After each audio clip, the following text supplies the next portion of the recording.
So why question the status quo? I just took some Anodin because, quite seriously, the hardest thing, and I'm sorry if I seemed like I was talking in a strong way, okay, that was very hard for me. You're asking me,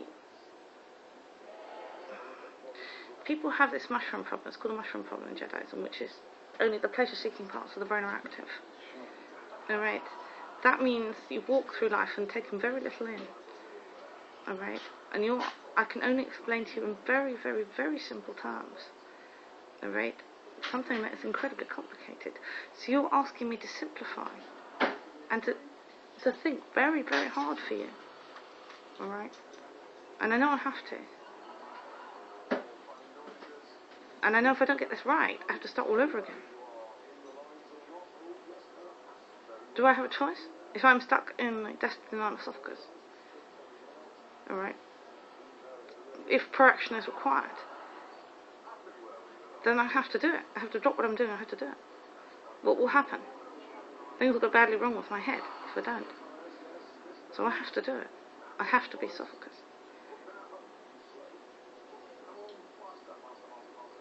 So I've got no choice in this matter.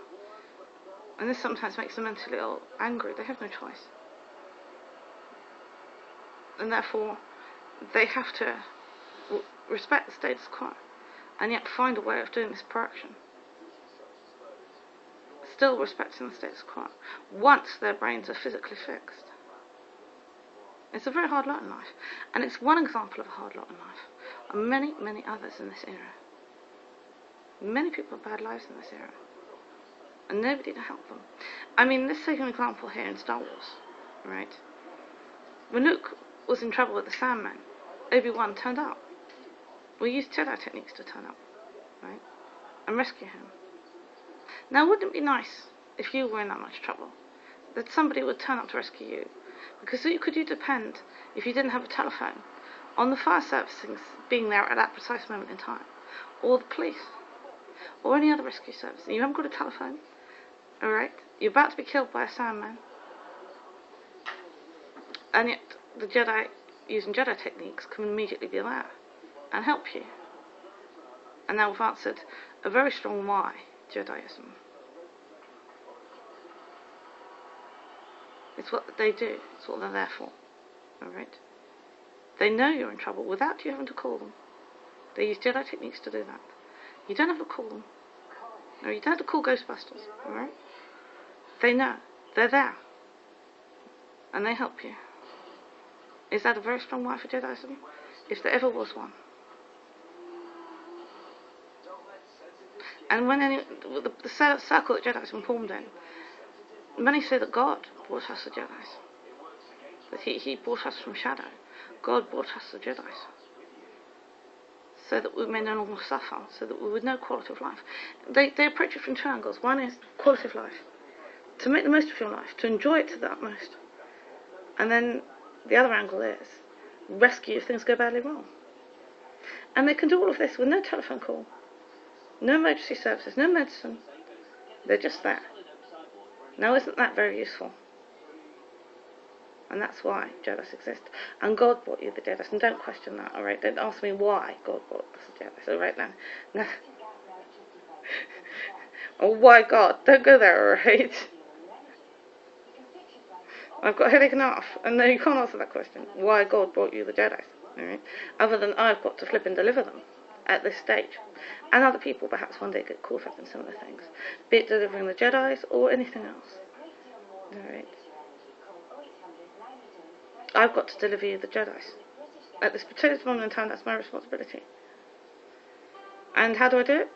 Whatever I'm doing, I have to drop it and work on delivering you the Jedis. And it will happen. Oh, it will happen, yes. It happens because the galaxy holds just over. It's me against the galaxy, right? It's me against the galaxy. Either the galaxy collapses or I deliver you the Jedis. Which one goes first? Which one's stronger? Me or the galaxy? Obviously, I'm one very small stone in the cathedral, right? I'm very small compared to the galaxy. And the whole power of it, and the power of God. All against me. If I decide, I'm going to put this camera down, I'm not going to give you any Jedis. my life will become hell. My life will become hell.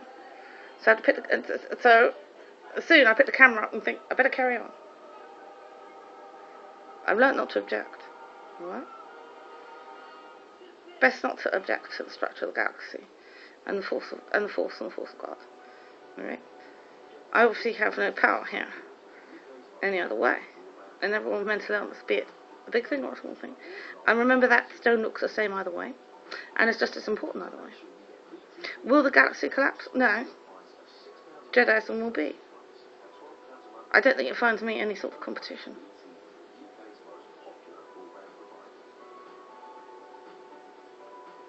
There you go. That's my lot in life. It's a lot of people's mental illness. They're born with a destiny. And if it's a small thing, it'll feel exactly the same as if it's a big thing. Here it's fairly big, but it's not as big as you think. I'm a small phenomenon on the internet in my lifetime. And my books are published eventually. It's picked up on by people, other Jedi from future lifetimes. It's a small fizzle, and it grows slowly. The books are the most vital thing. The videos after that. I'm not required to do much more. I just have to make sure it happens. My books are sitting in the cubbyhole, unread and unpublished.